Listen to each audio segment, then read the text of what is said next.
समी और जमील दोनों भाई थे। उनकी नानी का घर जंगल के करीब था।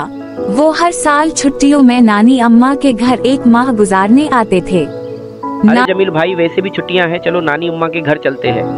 वाह उस्मीर, ये तो बहुत खुशी की बात है, आओ चलते हैं।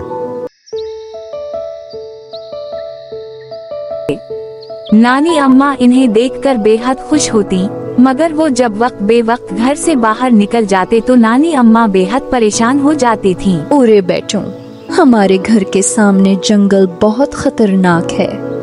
रात के टाइम जंगल का चक्कर मत लगाओ। अब नानी अम्मा ने इन्हें सख्ती से बाहर जाने से मना किया था, चूँकि जंगल करीब था और वो दोनों जंगल का ही रुख करते थे।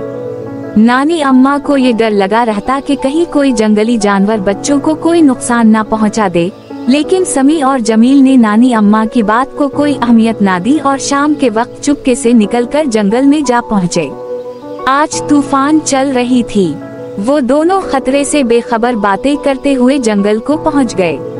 अचानक ही एक देवो हाथ में कुल्हाड़ी लिए उनके सर पर पहुंच गया। दोनों की पाँव से जमीन फिसल गई। साथ ही देवों ने एक जोरदार कहा लगाया, जिसकी आवाज से आसपास के जानवर भी भाग खड़े हुए। परिंदे उड़ गए। समी और जमील की तो खौफ से बुरी हालत हो रही थी। इन्हें नानी अम्मा की नसीहतें याद आ रही थी, मगर अब तो कुछ नहीं हो सकता था।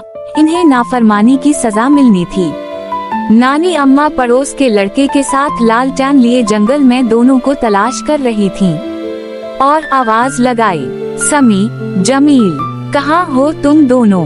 कि अचानक जंगल के वस्त में दोनों बेहोश पड़े नजर आए। नानी अम्मा ने दोनों को हिलाया तो दोनों होश में आकर रोने लगे और नानी अम्मा से आइंदा अकेले घर से बाहर जाने से तौबा की और नानी अम्मा से माफी मांगने लगे।